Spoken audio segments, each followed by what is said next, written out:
Ne laissez jamais traîner vos ongles coupés. Voici pourquoi. La nuit enveloppait la ville de Douala d'une obscurité épaisse, étouffante. L'air était lourd, chargé des odeurs d'asphalte chaud, de fumée et de friture, provenant des vendeurs ambulants. Dans une ruelle silencieuse du quartier de Bonaberry, Ekwa referma la porte de son petit studio avec lassitude. Il était jeune, à peine 25 ans, le corps élancé et musclé d'un habitué des longues journées de labeur. Sa peau sombre luisait sous la faible lumière du néon tremblotant du couloir. Ses traits étaient marqués par la fatigue, ses yeux enfoncés, cernés par des nuits trop courtes. Il s'assit sur son lit défait, retira lentement ses chaussures usées et entreprit, d'un geste machinal, de couper ses ongles. C'était une habitude qu'il négligeait trop souvent, un détail anodin qui, ce soir-là, scellerait son destin. Les copeaux d'ongles tombèrent sur le carrelage froid. Sans y prêter attention, il les balaya du pied vers un coin sombre de la pièce. Puis il s'allongea, ignorant qu'il venait de commettre une erreur irréparable. Une erreur que l'ombre tapie dans l'obscurité attendait depuis longtemps. Le sommeil fut un supplice. Des rêves oppressants l'assaillirent. Une silhouette décharnée s'insinuait dans sa chambre. Ses doigts noueux effleuraient son visage. Une haleine fétide s'échappait d'un rictus moqueur. Il tenta de fuir, mais son corps était figé. Les murmures s'intensifièrent. Un nom s'imposa à son esprit. Un nom qu'il n'avait pas prononcé depuis longtemps. Celui de son frère défunt, Kamga. Au matin, il se réveilla le souffle court, le corps perclus de courbatures. Une sueur glacée collait son t-shirt à sa peau.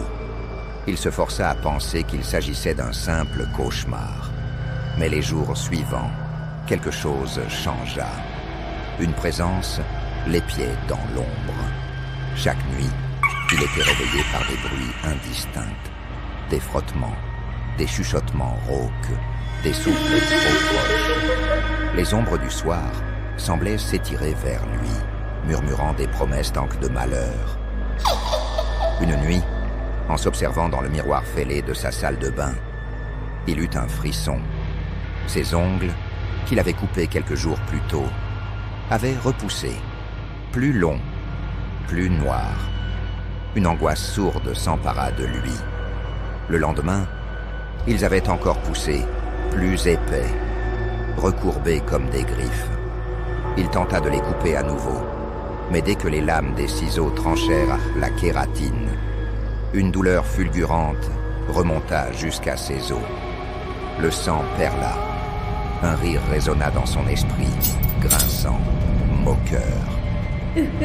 Les nuits suivantes furent un supplice.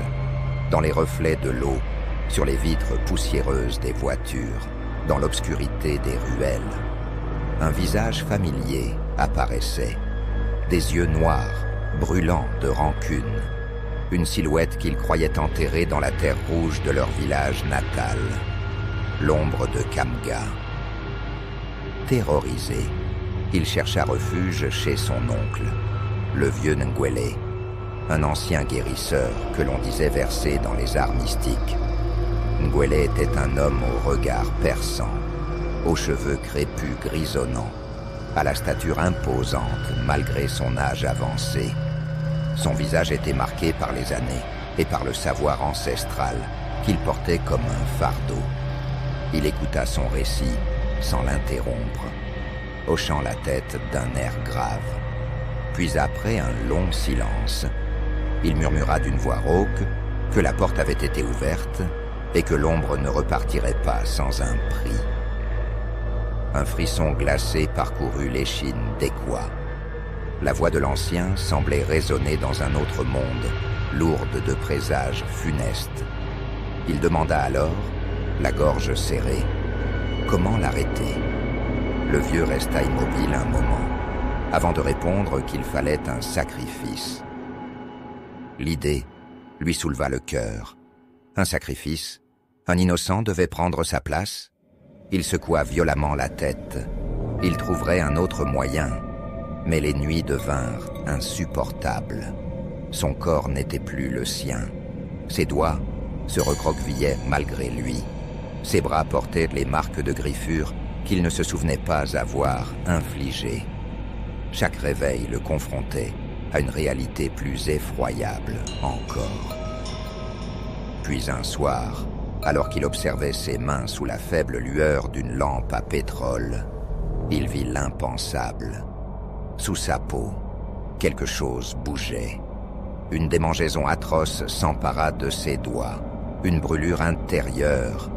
Les ongles poussaient à une vitesse anormale, se fendaient, se renouvelaient, noirs comme la suie.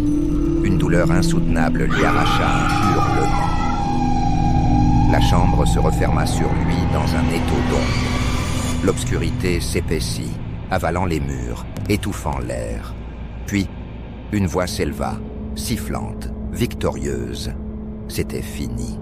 Il tenta de fuir, mais une force invisible l'écrasa au sol. Des griffes glacées enserrèrent sa gorge. Son souffle se coupa. Il vit un visage se dessiner dans l'ombre, un masque déformé par la rancune et la souffrance. L'ombre murmura qu'il avait pris sa place dans la lumière et que désormais, c'était son tour. Un tourbillon d'ombre l'aspira. Sa vision s'effaça dans un dernier sursaut de terreur. Puis, plus rien. Lorsque ses yeux se rouvrirent, il était debout, face au miroir. Mais ce n'était plus son reflet. Son propre visage l'observait, mais derrière les prunelles noires, une autre âme se dissimulait. Un sourire carnassier étira les lèvres du reflet. Dans l'ombre du couloir, Mananga, une vieille guérisseuse du quartier, entra dans la pièce. Elle était petite, voûtée par les années. Ses mains ridées tremblaient légèrement, alors qu'elle murmurait une prière. Elle s'arrêta net, fixant l'homme devant elle. Son cœur se serra. L'air vibrait d'une présence étrangère. Murmurant une prière, elle recula lentement. Mais alors qu'elle tournait les talons, une main glacée se posa sur son épaule. Dans le miroir, le reflet n'avait pas bougé. Puis, lentement, un sourire s'étira. Une main griffue se leva, caressant le verre d'un geste lent, presque tendre. Une ombre s'éleva derrière la vieille femme. Un murmure rampa dans l'air étouffé. C'était son tour. Dans certaines traditions, on dit que les ongles et les cheveux sont des fragments de l'âme.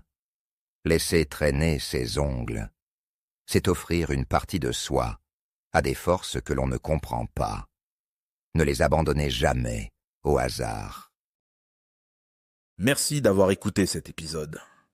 Si cette histoire t'a touché, partage-la pour faire grandir notre communauté et préserver notre culture. Abonne-toi et ensemble, faisons vivre notre héritage. À bientôt pour de nouvelles aventures.